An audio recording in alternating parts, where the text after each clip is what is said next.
Muy buenas tardes. Son las 19:01 de este lunes 24 de mayo de 2021. Desde el Palacio Nacional de México, en la Ciudad de México, vamos a iniciar la conferencia de prensa diaria sobre COVID-19, la pandemia causada por el coronavirus SARS-CoV-2. Hoy vamos a relatar, como en otras ocasiones, el estado que guarda la epidemia, cuando recientemente, ayer, abrimos la semana número 21 del año, y en términos de información tenemos que estaríamos abriendo la semana número 19 en descenso. Ya completamos 18 semanas en reducción de la epidemia en todos sus indicadores y estaríamos abriendo una semana número 19 de reducción de la epidemia. Y hablaremos de vacunas, lo que hemos ya completado hasta el momento, lo que sigue y todas las preguntas que nos quieran hacer aquí en la sala.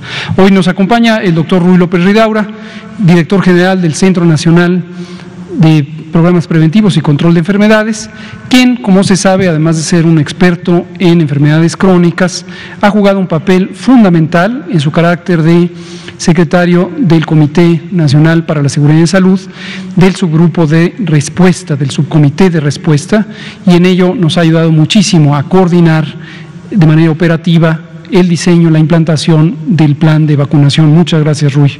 Es muy importante que esto se sepa. Le pido al doctor López Ridaura si presenta el primer segmento y enseguida comentamos el segundo. Muchas gracias, doctor López-Gatell. Buenas tardes, buenas noches a todas y todos, tanto aquí como en casa o desde donde nos estén escuchando. Si me pasan la primera, como ya mencionó el doctor López-Gatell, el día de ayer, el doctor Alomía, el domingo, se abrió semana epidemiológica y se abrió la semana 21 y por eso se graficó ya la semana 19 y su diferencia o su contraste con la semana 18. El día de ayer estábamos abriendo con un 10% de reducción y estos son varias semanas que llevamos con un descenso continuo que aunque tuvimos un pequeño piquito en la semana 14, pero realmente esto ha sido un descenso continuo que se está observando en gran parte o la gran mayoría de las entidades federativas. El día de ayer el doctor Alomía reportaba un 10% de reducción de comparación de la semana 19 con la 18. El día de hoy, con esta actualización que hacemos todos los días, recuerden que esta curva es con base en los estimados inicio de síntomas. Entonces, por eso estos números se van modificando. Ya veremos durante la semana a ver si esta disminución, qué tanto se va reduciendo día con día, y es probable que lleguemos a algún tipo de meseta, pero eso ya lo iremos viendo al final de la semana. También es importante el reconocer, vimos también, hay una pequeña disminución de 0.7 a 0.6 el día de ayer a hoy, en la proporción de los casos activos, del total de casos de toda la epidemia. Tenemos 16.091 que han iniciado síntomas en los últimos 14 días y por eso se reconocen como los casos activos, es decir, del total de 2.5 millones de casos estimados, tenemos un 0.6 actualmente que se consideran como casos activos. Y en la siguiente también mostramos el componente ahora de la hospitalización. El primero fue de los casos estimados y ese es de la hospitalización, donde también de manera concordante con lo que estamos viendo en los casos incidentes, también vemos una reducción continua con una pendiente, que aunque la pendiente quiere decir la velocidad conforme se va reduciendo, ya no es tan vertical, pero realmente es que estamos en un momento de poca transmisión y de nuestra curva epidémica en los momentos basales. Hemos presentado esta reducción desde el máximo que tuvimos en el segundo rebrote de hospitalización hasta el día de hoy, un 88% de reducción en la ocupación hospitalaria, y actualmente tenemos camas generales un 10% de ocupación y camas con ventilador un 13% de todas las camas que están disponibles. Y con eso creo que es el informe reducido y pasamos a lo de vacunación. Con permiso. Muchas gracias. Gracias, doctor Ruy López Redaura. Vamos a comentar ahora brevemente sobre el avance de vacunación. Retomamos de manera general Plan Nacional de Vacunación, Política Nacional de Vacunación contra el virus SARS-CoV-2 para prevenir COVID-19, presentada desde el 8 de diciembre de 2020. Un plan estructurado con un fundamento científico guiado por las recomendaciones de nuestro grupo técnico asesor en vacunación, que contempla como eje principal de priorización la edad. Esto porque los distintos análisis y proyecciones matemático-epidemiológicas que hizo el grupo asesor mostraron que con vacunar en esa manera se iba a lograr el máximo beneficio de uso de la vacuna al reducir el impacto de la enfermedad, sobre todo reducir la mortalidad, también reducir hospitalización y otros desenlaces de importancia. También es importante considerar que no es el único eje de priorización, que existen otros ejes y hemos identificado claramente dos. Uno es otras condiciones de riesgo, además de la edad, que pueden hacer que las personas sean más susceptibles a la forma grave de COVID, en especial lo que le llamamos comorbilidades, es decir, enfermedades crónicas que se ha identificado a lo largo de la epidemia en México y en el mundo, que establecen un mayor riesgo de complicarse por el virus SARS-CoV-2. Diabetes, hipertensión, sobrepeso, obesidad, inmunosupresión por distintas causas.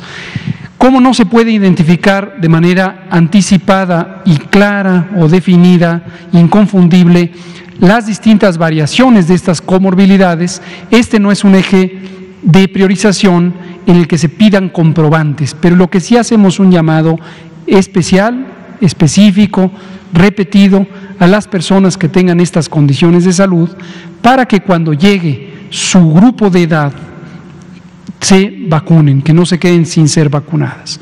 Y un tercer eje de priorización que tiene que ver con la oportunidad de que la vacuna se convierta en un instrumento de reducción de riesgos en momentos de baja actividad epidémica, que son precisamente estos, lo que se ha ido logrando a lo largo de 18 semanas consecutivas y donde tenemos a la mitad del país con semáforo verde, a 15 entidades federativas ya con semáforo amarillo, con una clara tendencia hacia el verde.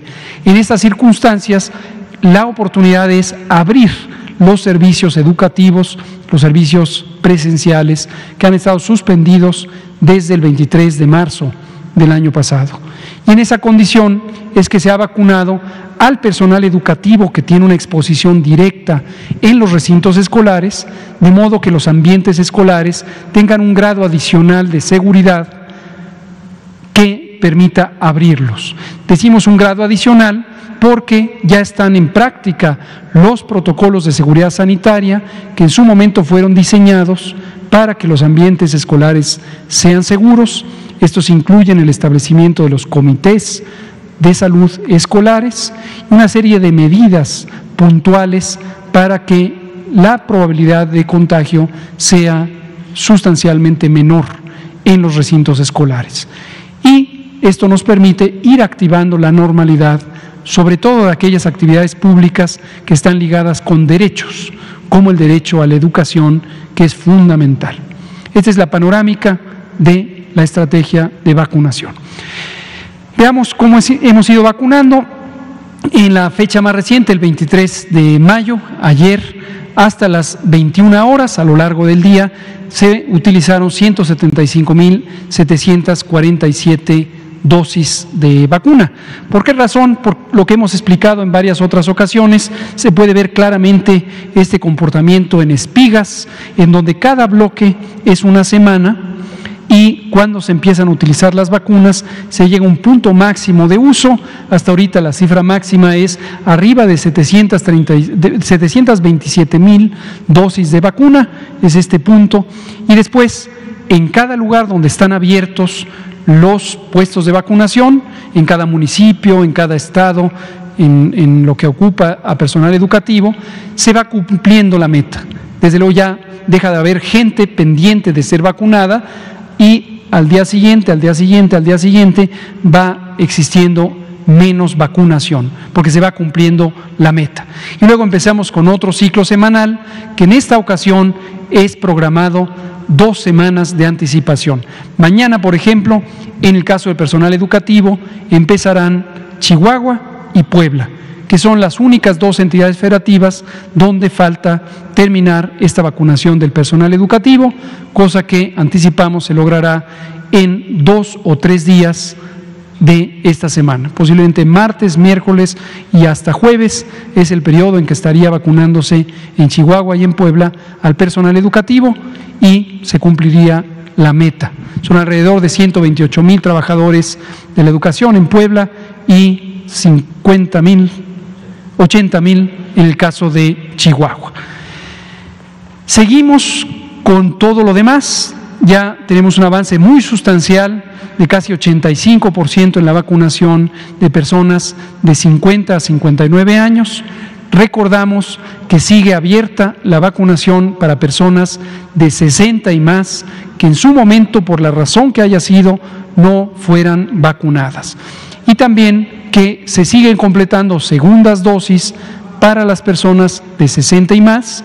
Y tenemos algunos municipios que ya las completaron y cerca de 22% de los municipios están en espera de la siguiente y última dosis. La espera no es porque nos falten vacunas, la espera es porque el calendario específico de vacunación todavía no requiere que se pongan esas dosis. A lo largo de la primera quincena del mes de junio es que en ese grupo de municipios se estará completando la vacunación. Mayormente son municipios en los que se utilizó la vacuna AstraZeneca, que como se sabe tiene un periodo de vacunación mínimo de 8 semanas y hasta 12 semanas. Todavía no se cumplen esas 8 semanas, por lo tanto no es procedente todavía vacunar en esos municipios para la segunda dosis. La siguiente, por favor. En forma acumulativa, 26.655.760 dosis de vacuna han sido usadas en México desde el pasado 23 de diciembre de 2020, cuando empezó la recepción y uso de estas vacunas. La siguiente. Esta cantidad de dosis equivale a 18.338.034 personas, que son un poco más que 20% de la población mayor de edad, la población adulta. ¿Por qué? En este momento estamos vacunando solamente población adulta, de acuerdo al esquema de la Política Nacional de Vacunación y a las autorizaciones de uso de emergencias de las vacunas, por razones que hemos detallado ya en múltiples ocasiones. 36% son esquemas nuevos. Como se puede ver, estos esquemas están en condición de medio esquema y por eso creció este grupo, porque son los nuevos esquemas, las nuevas aplicaciones, mayormente de personas de 50 a 59 años de edad. En el caso del personal educativo, directamente pasan a esquema completo porque se está usando la vacuna CanSino, que solo requiere una dosis. 64%, que son 11.794.554 personas, ya tienen esquema completo, sea porque usan vacuna CanSino de una dosis o porque han completado las 2 dosis de cualquiera de las otras 4 vacunas. La siguiente. Aquí está el resumen de las dosis recibidas, 34.179.015. Esto incluye las más de 709.000 dosis de vacuna AstraZeneca que llegaron ayer domingo en avanzada hora de la noche. Y para cada una de las vacunas se puede ver debajo de la botellita de color, con el nombre del tipo de vacuna, cuántas dosis de vacuna se han recibido e, insisto, mayormente ya fueron utilizadas. La siguiente y última es un recordatorio. Cualquier condición, cualquier circunstancia. Este es el calendario, es la penúltima. Mañana tendremos recepción de la vacuna Pfizer-BioNTech. Se hará, como en otras ocasiones, desde el Pulso de la Salud, la sección de salud de la conferencia matutina del presidente López Obrador, un enlace al aeropuerto de la Ciudad de México, donde se estarán recibiendo 114.660 dosis de vacuna Pfizer-BioNTech, que serán seguidas el miércoles y el jueves por estos embarques grandes de más de 500.000, 585.500 dosis de vacuna, para un total de 1.284.660. También hay una fecha específica por confirmar, pero a lo largo de la semana estaremos recibiendo 2.200.000 de AstraZeneca que corresponden a la colaboración COVAX. Estas fueron contratadas en el Sistema Solidario de Naciones Unidas y ya tuvimos recepción en su momento de las vacunas Pfizer, ahora toca el turno a AstraZeneca en el mecanismo COVAX.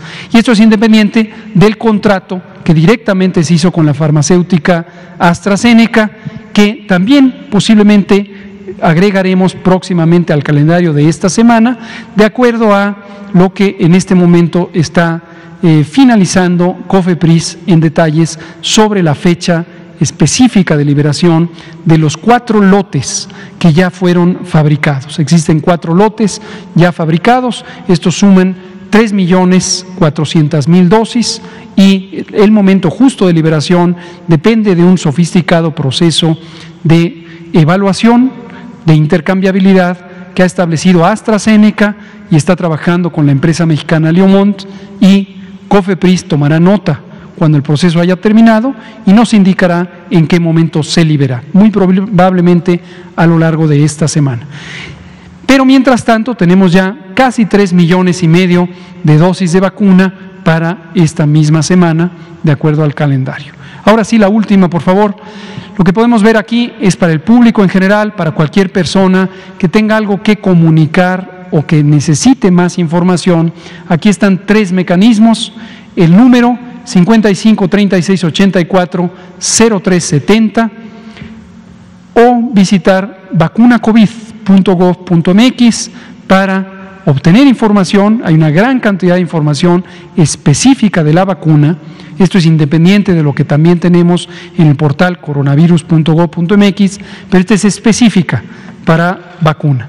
Los 2 portales están interconectados, de modo que si usted llega por uno o por el otro, puede encontrar a el que está buscando. Por cierto, aquí hemos agregado una modalidad de la ficha de notificación de los eventos supuestamente asociados a vacunación, de las reacciones adversas que se pudieran presentar. Hemos hecho una modificación para dar cabida a que aquellas personas que pudieran estar en una condición de postración que les impide ser movilizadas o acudir por su propio medio a los puestos de vacunación, nos ayuden a encontrarlas. Entonces hay una sección específica ahí en Vacuna COVID donde la pregunta es: si usted ya se registró y está en una situación de postración, es decir, no se puede movilizar por sus propios medios, infórmenos. Hay que poner 2 o 3 datos muy básicos y a partir de ahí se programa que ya sea le ayuden a movilizarse o le faciliten la vacuna en su domicilio, una serie de unidades móviles que estamos teniendo en el terreno donde se está aplicando. Y lo último es este chatbot. Este es un mecanismo para quienes utilizan la aplicación WhatsApp. Escaneen este código, lo puede ver en su pantalla, lo estamos poniendo aquí del lado derecho, pero si no, entre a la vacuna, al portal Vacuna COVID, escanee este código y le saldrá una interacción en donde usted puede, con un robot, estar haciendo preguntas y obteniendo respuestas para las dudas más frecuentes. Muy bien, vamos a pasar entonces a las preguntas, respuestas. Tenemos 40 minutos para ello. Vamos a empezar con Juan Hernández, seguimos con usted, luego Oscar Sosa, Patricia y todos los demás. También con usted, Janet. ¿Qué tal? Muy buenas noches. Juan Hernández, de Diario Basta, de Grupo Cantón. Ahorita es una pregunta que nos acaban de hacer llegar por medio de redes sociales, que es referente a los médicos. Como ahorita ya ha venido bajando ya la incidencia de contagios y de muertes, toda esta situación en los hospitales, hay una preocupación de qué va a pasar con estos médicos, van a ser contratados, qué va a pasar con ellos, o en todo caso, si ya se les están reasignando o reacomodando en otras áreas. Esa es la pregunta que está ahorita rondando en el aire. Gracias. Cómo no, con mucho gusto, Juan. Lo que usted se refiere es a los más de 50,000 trabajadores de la salud. Algunos son médicas y médicos, otros son enfermeras y enfermeros, inhaloterapeutas y otro tipo de personal de salud que fueron contratados durante la epidemia en la fase de reconversión hospitalaria para cubrir una parte de la enorme insuficiencia de personal de salud que heredamos de las distintas administraciones pasadas. Que no se nos olvide que en México empezó la respuesta a la epidemia con una carencia de más de 240,000 personas trabajadoras de la salud que en sexenios pasados no se contrataron o no se formaron incluso. Teníamos también una importante carencia de personal especializado en ciertas áreas de la salud. A lo largo de la epidemia y durante la más grande reconversión hospitalaria que se ha hecho en América Latina, donde multiplicamos por 4,5 veces o 6 veces en el caso de las camas con ventilador, las existentes, necesitamos desde luego personal de salud para que pudiera atender a las personas que eran hospitalizadas en esos espacios. Eso requirió una contratación, pero además capacitación específica y un esquema de supervisión piramidal que fue diseñado para que las personas con un entrenamiento especializado relativamente reciente no estuvieran desde luego en una situación de tener que estar al frente de una decisión médica. Y establecimos en su momento, con liderazgo del doctor Sbarch, quien ahora es comisionado de COFEPRIS, pero en ese momento era el coordinador médico del INSABI, él y el maestro Juan Ferrer y todo el equipo del INSABI diseñaron este esquema de supervisión piramidal. Una persona formada y con experiencia en medicina crítica asesoraba y supervisaba a 5 personas con entrenamiento formal en medicina crítica, pero relativamente más joven o más reciente. Y cada uno de estos 5 a su vez supervisaba a otros 5 y siempre esta supervisión conectaba hasta arriba, hasta la persona más experta. Esto lo que nos permitía es que por cada persona experta en terapia intensiva, en medicina crítica, estábamos simultáneamente teniendo una supervisión de estas 30 personas con experiencia menos avanzada. A su vez se implantaron distintos esquemas de videovigilancia en las unidades, sobre todo las unidades móviles o temporales, los hospitales móviles, las unidades temporales COVID, que permitían estar supervisando la operación sin tener que entrar a la unidad COVID. Por supuesto, para ciertos procedimientos que requieren atención física a las personas enfermas, pues sí, el personal entraba y salía en su momento. Este esquema fue replicado también en distintos hospitales grandes, por ejemplo en el Hospital Juan Graham Casasus de Tabasco, de Villahermosa, Tabasco, instalaron toda una unidad de videovigilancia para poder ampliar la capacidad de atención en sus unidades de terapia intensiva. En fin, entonces se requirió la contratación de un poco más de 50,000 personas a través de lo que se llamó la convocatoria de médicas y médicos del bienestar. En realidad no eran solo médicas y médicos, sino otro personal de salud, como ya hemos relatado. ¿Qué va a pasar? Preguntan. Me parece una pregunta muy legítima.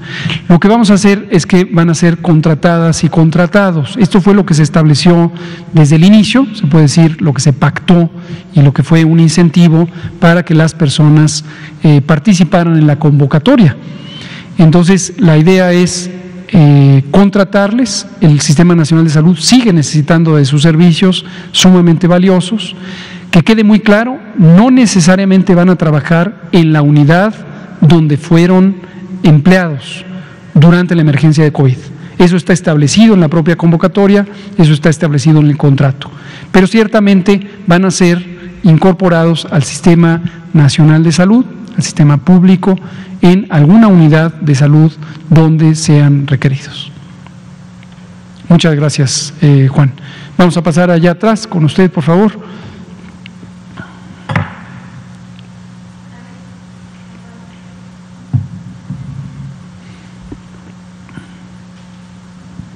Hola, buenas tardes. Arely Villalobos, de Canal 14. Preguntarle, hoy en la mañana, cuando el secretario de Relaciones Exteriores dio a conocer la plataforma donde hacen transparentes los contratos por los cuales adquirieron la vacuna el gobierno mexicano, señalaba que están en fase 3 del ensayo clínico 2 vacunas, la Valvax y la Sanofi. Si nos puede dar más información al respecto sobre estas vacunas que suenan un poco distintas de las que ya conocemos. Gracias. ¿Cómo no? Estrictamente no están todavía en fase 3 en México. Están en fase 3 en el mundo. En otros países del mundo han iniciado ya alguna gestión ante la autoridad sanitaria de alguno de los países donde están estas casas productoras de vacunas. En el caso de Valvax es una empresa en China, en el caso de Sanofi es una empresa francesa, tiene su casa matriz en Lyon, Francia, y estableció una alianza con GlaxoSmithKline para tener una misma vacuna. Entonces, seguramente ante la Agencia Europea de Medicamentos han solicitado la autorización para conducir el ensayo fase 3. Y se ha planteado que en México podrían realizar este tipo de ensayos clínicos. En su momento han sometido a consideración y a revisión de COFEPRIS sus proyectos. El de la vacuna china ocurrió hace más de una semana y media. En el caso de Sanofi ocurrió apenas el viernes pasado, pero todavía no ha sido autorizado. Una situación muy importante es que a la experiencia de trabajo con las distintas propuestas de ensayo clínico para vacunas COVID y en general para insumos COVID, es que se requiere una alta capacidad para conducir investigación clínica. En el mundo de la investigación clínica a lo largo de los últimos 25 o 30 años se volvió común el utilizar a unas entidades que se llaman CROs, por las siglas en inglés de Organización de Investigación Clínica. Eso es lo que quiere decir CRO. Estas son empresas mayormente privadas de distinto tamaño que tradicionalmente ayudan a grupos de investigación clínica, a instituciones propiamente dichas. Pero a lo largo de algunos años, previo a la epidemia, se empezó a hacer costumbre que estas entidades empezaban a tener una participación quizá más allá de lo que es deseable, dado que no son instituciones y dado que no tienen en sus plantillas investigadores e investigadoras formalmente establecidos, es decir, que tengan las credenciales académicas para hacer investigación. Y, muy importante, estas entidades, estas CROs, no tienen comités de investigación, bioseguridad y ética, que son indispensables, de acuerdo con el reglamento de investigación para la salud en sujetos humanos, son indispensables para garantizar no solamente la calidad de los proyectos de investigación, sino la correcta ejecución, e incluso para supervisar que a lo largo del proceso se garantizan estándares muy altos de cuidado de los sujetos que están participando como voluntarias y voluntarios en los estudios. Entonces, en la experiencia de estos meses o años, año de lo que lleva la epidemia, hemos identificado que es muy importante cubrir investigación clínica para generar conocimiento, no solamente para México, sino en general para el mundo, pero hacerlo con los más altos estándares de calidad, insisto, en la parte de investigación, bioseguridad y ética.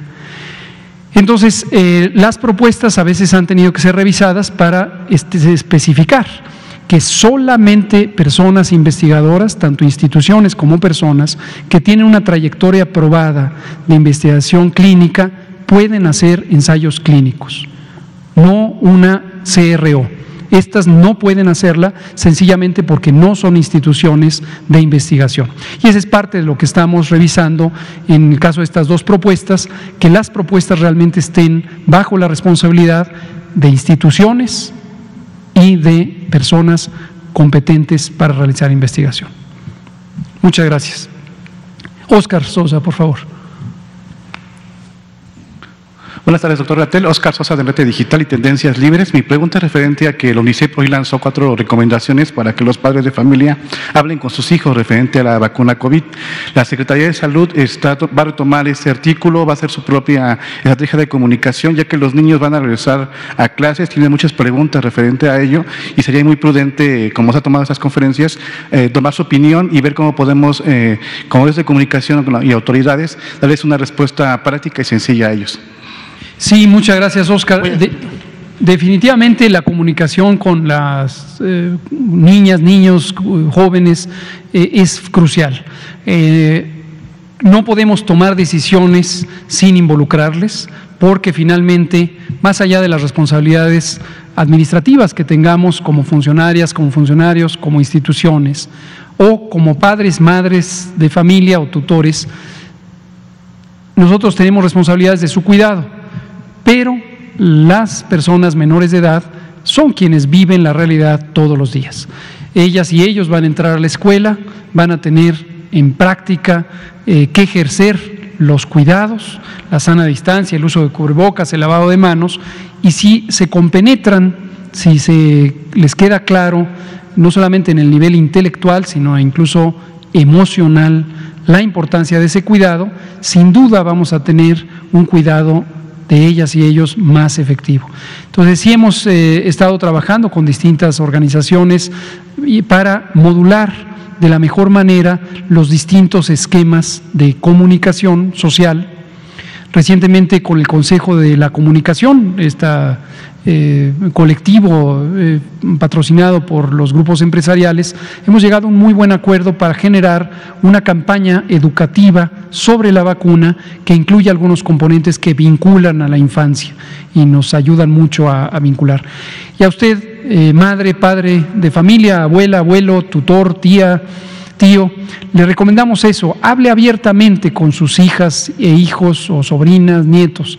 Hable abiertamente del COVID, de los riesgos, de las ausencias familiares en el caso de las muy dramáticas pérdidas de vidas. Hable de la vacuna, hable de la protección, aun cuando en este momento no les toque vacunarse a las personas menores de edad. Hable los temas, eso ayuda a que se construya una conciencia de todas y todos. Quizá quienes no están acostumbradas a platicar con niñas y niños se van a sorprender de la enorme sensibilidad, de la enorme inteligencia de niñas y niños y la facilidad con que entienden los conceptos de manera muy profunda. ¿Una pregunta? Por favor, Oscar.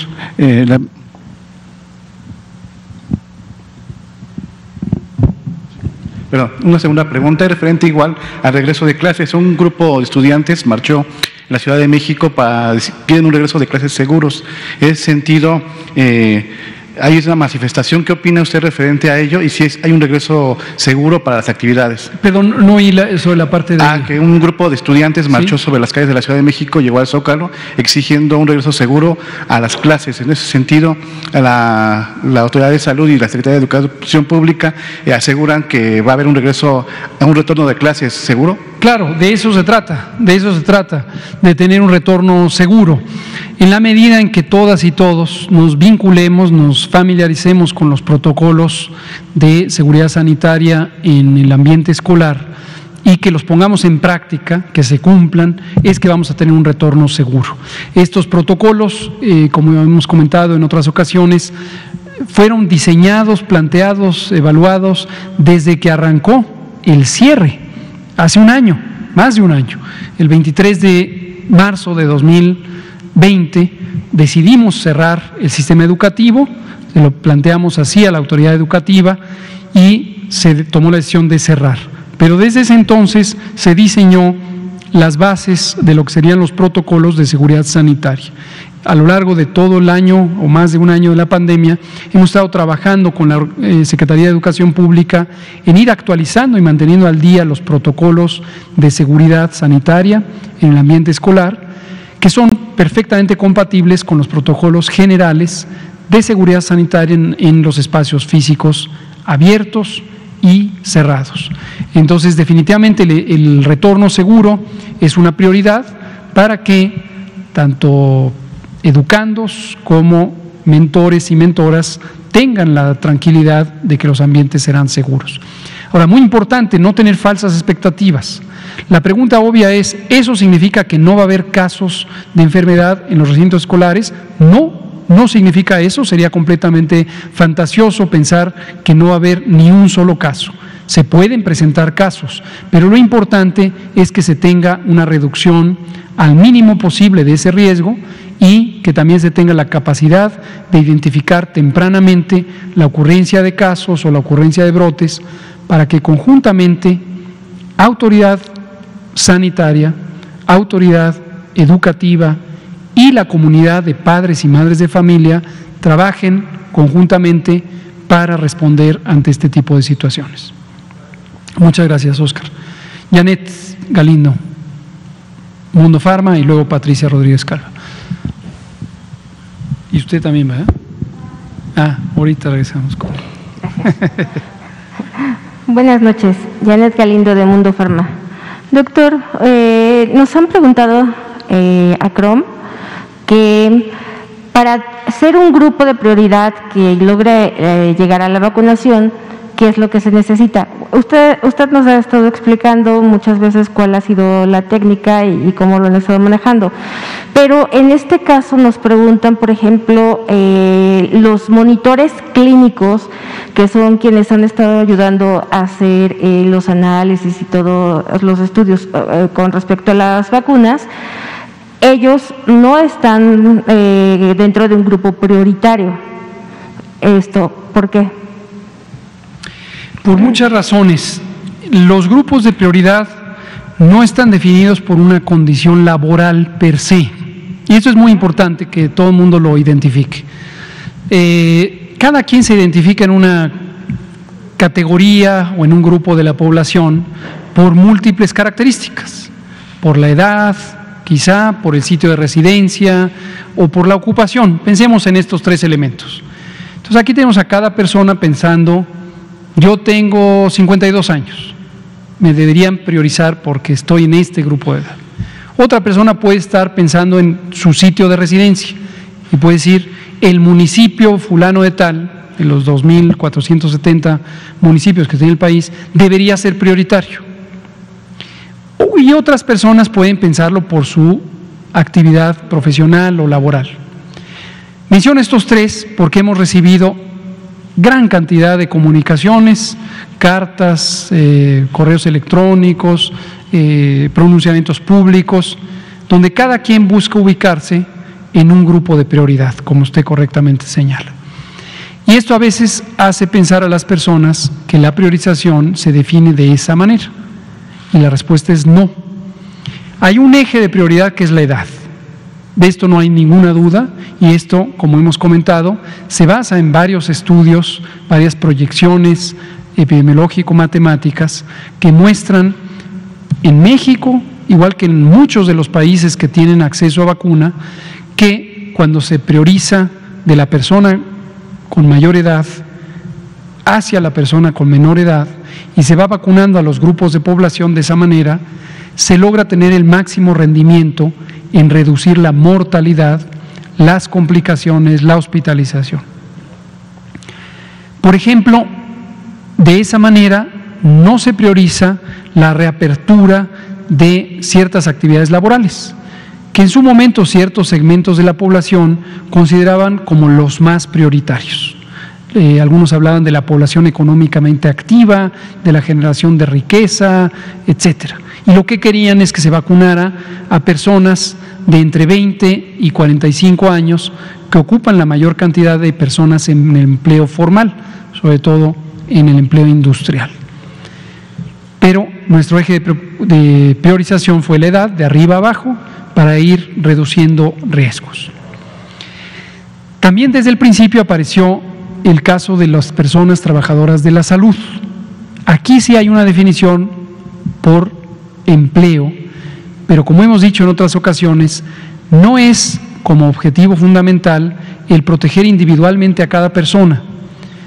Desde luego ese es el mecanismo, y qué bueno que se protege individualmente a personas que tienen un riesgo incrementado de contagio porque están en el mundo clínico, en el mundo médico, en el mundo de atención de la salud.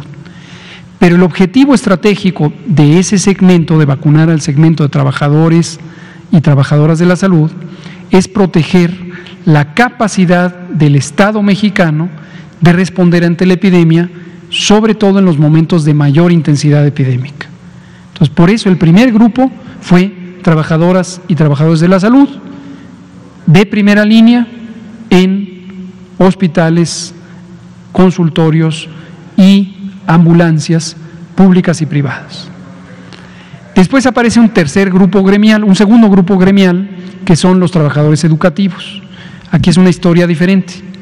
Aquí es, primero, en condiciones de bajo riesgo epidémico, de baja actividad epidémica, lo que llevamos 18 semanas logrando, la oportunidad de que al agregar ese componente garanticemos una protección, unos ambientes seguros, como decía Óscar, para que se abran las aulas, se recuperen las actividades convencionales de la educación y podamos garantizar el derecho a la educación. Entonces, estos son tres grupos claramente identificados, los hemos estado indicando desde que empezó la estrategia, pero no debe pensarse en que cada quien puede buscar su identidad de grupo de empleo o de grupo gremial y entonces pedir ser prioritario. No hay inscripción para grupos prioritarios, no hay tal cosa. Las prioridades han sido definidas con toda claridad desde el inicio en el programa de vacunación. Muchísimas gracias. Muchas gracias, Janet Galindo. Patricia Rodríguez Calva, Grupo Imagen. Gracias. Buenas noches. ¿Sí sirve? ¿Sí? ¿No? Ahí está. Buenas noches, Patricia Rodríguez Calva, de Grupo Imagen. Doctor, ayer se dijo que el hecho de que Campeche haya regresado a semáforo amarillo no tuvo que ver con el regreso de clases presenciales. Entonces, doctor López-Gatell, en consecuencia, ¿qué fue lo que falló en Campeche para que se haya regresado a semáforo amarillo y en consecuencia se hayan cancelado las clases presenciales? Y tengo una segunda pregunta, por favor. Con mucho gusto. Esta idea de falla no corresponde al análisis técnico de la epidemia, ni en México ni en cualquier parte del mundo. Me queda claro que a veces el lenguaje de la comunicación pública busca esta identificación. Falló esto, falló aquello, falló el gobernador, falló no hay tal cosa. La epidemia, y esto la prueba misma es cómo se ha comportado en cada una de las entidades federativas de México y cómo se ha comportado en cada uno de los países del mundo. La epidemia tiene fluctuaciones. Hay países, hace unos días hablábamos de los países de la región europea occidental, que después de un largo periodo de no casos o de mínima ocurrencia de casos, súbitamente empezaron con una gran cantidad de casos. Algunos fueron en su segunda ola, otros en su tercera ola, otros incluso en su cuarta ola. Ahora mismo en la región de América del Sur, que están en otoño, casi invierno, vemos que hay una subida muy marcada en la cantidad de contagios diarios. Entonces, no pensemos en que hay una culpa de alguien que falló, porque no es así. Hay una serie de elementos, de variables, de situaciones que determinan que la epidemia suba o baje, aumente o disminuya, y una de las condiciones que está bastante claro es la movilidad en el espacio público. Cuando las sociedades empiezan a moverse más, empiezan a interactuar más las personas unas con otras, hay mayor probabilidad de que un individuo susceptible se encuentre con un individuo contagiante y ocurra un contagio, o muchos susceptibles con un contagiante y ocurran múltiples contagios, o múltiples susceptibles con múltiples contagiantes y ocurran muchísimos contagios. Regular esa movilidad es parte del empeño que hemos tenido todos los gobiernos del mundo, nacionales y subnacionales, en este caso nuestras 32 entidades federativas. Llegar al balance exacto en donde se reduce esa movilidad porque por acciones administrativas se mandata el cierre de ciertos espacios laborales, recreativos, sociales, pero que eso dañe lo mínimo posible la vida pública, la economía, y sobre todo las economías familiares de las personas con menos ingresos, eso requiere un ajuste prácticamente todos los días. Si se cierran más los espacios, se afecta más la economía, las economías populares, las economías familiares, que son las que más nos han preocupado a lo largo de todo este tiempo. Aunque tiene un beneficio, se reducen los contagios. Entonces hay que abrir, pero al abrir aparecen contagios, aunque se benefician esas economías. Y ese ajuste es continuo, hay que estarlo haciendo. No hay una regla fija en donde se diga de aquí para todo el resto de la epidemia, esta es la cantidad de cierre que se tiene. Termino diciendo, en cada entidad federativa ese equilibrio se va ejerciendo todos los días o todas las semanas, guiados por el semáforo de riesgo COVID, que es un único semáforo, una misma metodología con la que todo el mundo ya está familiarizado.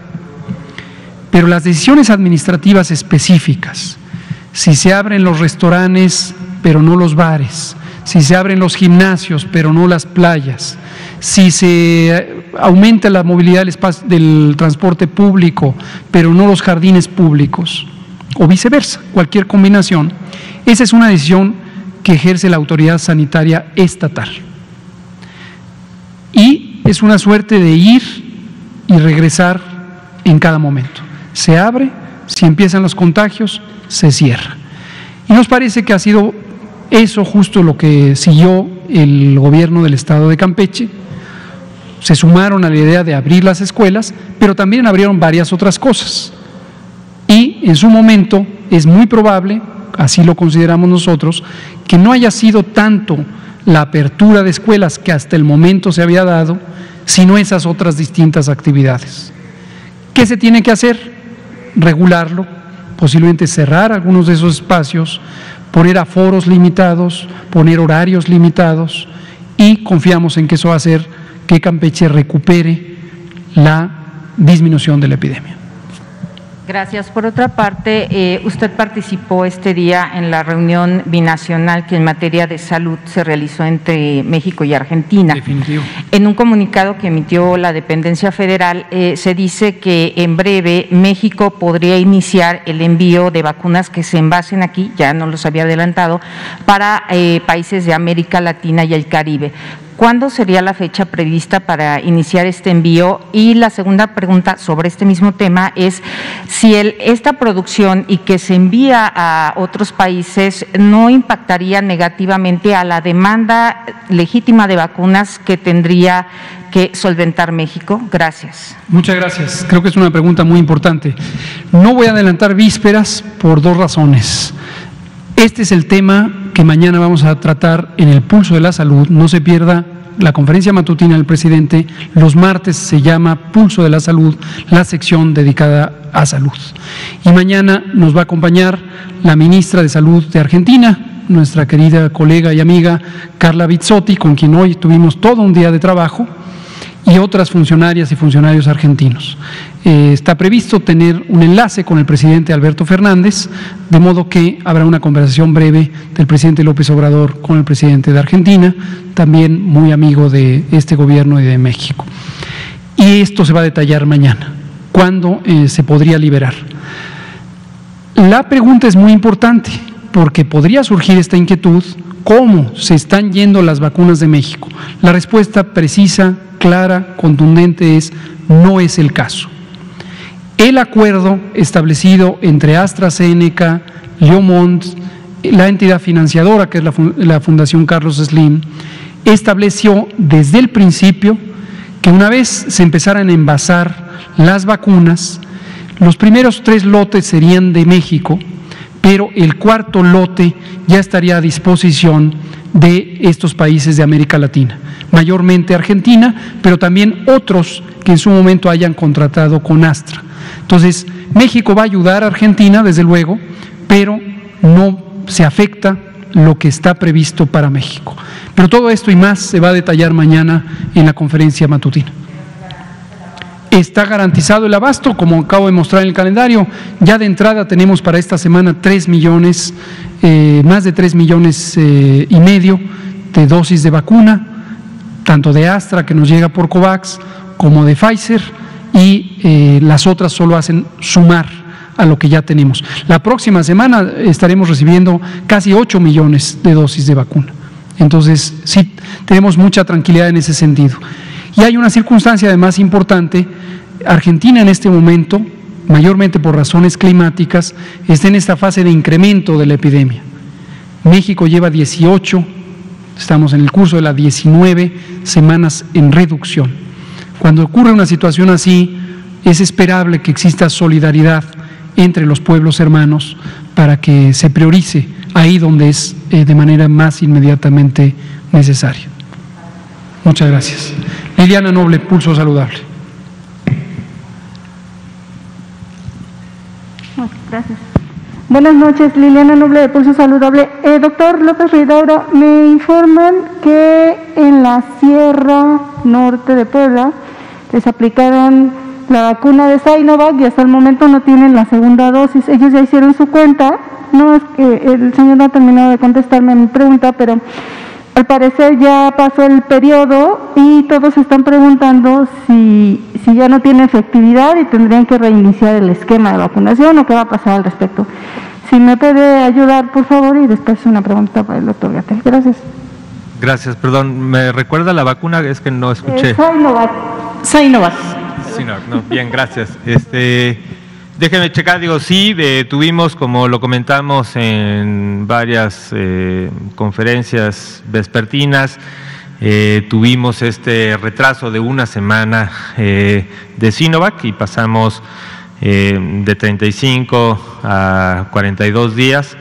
No tengo el dato, ahorita lo busco específico de la Sierra de Puebla, pero desde la semana pasada, el jueves, que también nos llegó, y desde antes que nos llegó Sinovac, pudimos cubrir todas las necesidades de todos los municipios donde se había aplicado y que ya estaban en este tiempo cercano entre 35 y 42 días. Entonces, en principio, debería estar cubierto. Ahora, también lo que dijimos en ese momento es que es muy importante el que se entienda, y lo tenemos como evidencia, no solamente para Sinovac, sino también para otras vacunas, que la protección final total o la eficacia total que se logra con las dos dosis no se modifica si alargamos mucho más los días. Es muy importante no hacerlo antes, por eso también aprovecho para comunicar a todas las personas que fueron vacunadas con AstraZeneca y que están todavía en la semana 7, todavía no cubren la semana 8 y posiblemente están viendo en sus municipios que ya están vacunando a los de 50, 59 y a ellos todavía no les toca su segunda dosis. Nada más para recordarles que no podemos vacunar antes, pero sí después. AstraZeneca tiene un periodo desde 8 hasta 12 semanas y ahora estaremos programando con esto que llega de COVAX para que en la próxima semana de junio podamos cubrir todos los municipios de segundas dosis de AstraZeneca. Específicamente con Sinovac tenemos la evidencia, alguna evidencia científica que hemos podido recolectar, en que el periodo o la eficacia lograda después de la segunda dosis se mantiene en periodos de hasta 5, 8, 10 semanas entre las dos dosis, por lo que no está en riesgo si se retrasa 1 o 2 semanas como fue lo que sucedió. Pero en principio la Sierra Norte de Puebla, si recibió su vacuna Sinovac, debería estarse programando, si no es que ya aplicando en estos días. Gracias. Y doctor Gatell, cuando ustedes hablan del tema de la temporalidad, más bien de la estacionalidad entre países y países, esto también hablaría me hace pensar que pudiera confirmarse esta hipótesis de que se pudiera volver esta enfermedad con temporalidad, es decir, dependiendo del periodo, del frío en cada uno de los continentes, y que pasara algo igual que con la influenza. Y le pregunto esto porque hace algunos meses, en algunos estudios de la Universidad de Johns Hopkins, en Harvard, etcétera, hablaban ellos de esta idea que tenían todavía, pensando en que el virus se podría fortalecer o tener este pico de presencia en los climas más fríos versus en los cálidos o templados. No sé si esto estuviera respondiendo esta teoría o todavía faltaría mucho para poder tener esta certeza. Gracias. ¿Cómo no? Todavía es temprano en términos de la experiencia que el mundo tiene. El mundo, me refiero a las personas que vivimos en el mundo, las comunidades científicas, las comunidades de salud pública, los gobiernos, todos quienes observamos o vivimos la epidemia. Todavía no existe suficiente experiencia con la epidemia misma para poder llegar a esta conclusión a partir de la observación directa. Es decir, el planteamiento de si se confirma que el comportamiento de la epidemia va a depender de la estación del año, mi respuesta sería no hay de momento confirmación en ese sentido. A pesar de que ha sido muy intensa la vivencia, desde luego, de tener 14 meses con la epidemia.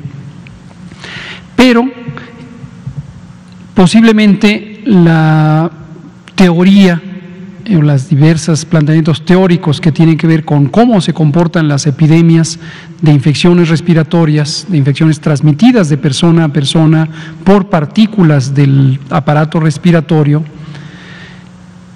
nos hace pensar que COVID-19, la pandemia causada por el virus SARS-CoV-2, se podría llegar a presentar igual que se presentan otras enfermedades respiratorias de importancia epidemiológica. El modelo más conocido, más estudiado, posiblemente es el de la influenza. Desde hace milenios existe influenza, desde hace cientos de años se conoce formalmente la influenza, desde hace al menos casi un siglo hay estudios incluso virológicos relacionados con la influenza, se conoce el virus de la influenza, se describió más o menos en los años 50 del siglo pasado. Entonces, ¿en qué consiste que se comporte igual COVID-19 que la influenza? Que empieza a entrar en una fase temporal con las estaciones del año, de modo que en las épocas frías, otoño, invierno, aumente la cantidad de casos, la cantidad de contagios, la cantidad de personas enfermas, desafortunadamente la cantidad de personas que pudieran perder la vida si tienen la enfermedad grave, y que en las temporadas de primavera y verano haya menos casos. Como en el mundo hay un hemisferio norte y un hemisferio sur, las estaciones del año están entrecruzadas. Cuando aquí es primavera, en el hemisferio sur es otoño. Cuando aquí es verano, en el hemisferio sur es invierno. Y las temporadas, por lo tanto, no coinciden en calendario, pero sí respecto a primavera, verano, otoño e invierno. Hay algunas razones, voy a mencionar las 5 más aceptadas o más conocidas por las que este fenómeno puede ocurrir y ocurre con los virus respiratorios.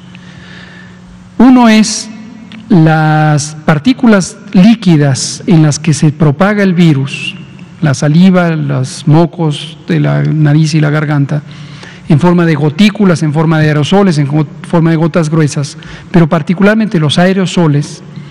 Cuando el clima está frío, duran más tiempo estos aerosoles. Cuando el clima está cálido, se secan esos aerosoles, esas gotículas desaparecen y entonces la capacidad contagiante disminuye. Esa es una. Segunda, el funcionamiento de los pulmones, del aparato respiratorio, es menos eficiente en los mecanismos de protección frente a las partículas externas que nos respiramos todo el tiempo, todas las personas. Todo el tiempo estamos respirando bacterias, virus, hongos, pólenes, etcétera. Y hay mecanismos de protección que tienen que ver con el moco que hay al interior de los bronquios y la tráquea, y también unas especie de pelitos microscópicos que tienen las células, no es pelo, pero parecen, se llaman cilios, que son unas prolongaciones de las células y que expulsan a ese moco de dentro hacia afuera. También las células del sistema de defensas, del sistema inmune, se movilizan por la sangre y llegan a adherirse cerca de donde están esos espacios respiratorios. Esas 3 cosas se hacen menos eficientes cuando hace frío. Si uno respira aire frío, todas esas 3 cosas se hacen más lentas. Los pelitos se mueven menos, los glóbulos blancos se mueven menos, el moco se hace más espeso y se impide que salga. Y hay una quinta condición, que es el comportamiento social. Cuando hace frío, tendemos a congregarnos, a estar en espacios cerrados, a estar más cercanos físicamente unos de otros, en general, que cuando hace calor. Entonces, los 5 mecanismos actúan combinados para hacer que las enfermedades respiratorias, sobre todo las que son por virus, predominen en el frío y reduzcan en el calor. El frío no mata al virus, eso es muy importante saberlo, pero el frío, cuando causa estos 5 mecanismos que acabo de comentar, hace más fácil que se transmitan los virus respiratorios. El calor no mata al virus, pero hace menos favorable para que el virus se transmita. Entonces, en general, una de las predicciones más aceptadas hasta el momento es que si la inmunidad en contra del virus SARS-CoV-2 no fuera suficientemente larga, de años, y a lo mejor estuviera en 1 o 2 años la duración de la inmunidad, podría ser que se empiece a sincronizar la epidemia y se convierta en una enfermedad estacional como lo es la influenza. Pues muchas gracias, son las 20:01. Aquí terminamos. Recordamos que abrimos la semana 21 del año, pero la semana 19 de reducción de la epidemia en todos sus indicadores, y que estamos acelerando cada vez más el proceso de vacunación en las poblaciones identificadas para ello. No se pierda mañana el Pulso de la Salud, donde comentaremos estos y otros temas de gran interés público. Y tendremos como invitados a funcionarios y funcionarias del Gobierno de Argentina. Muchas gracias. Hasta mañana.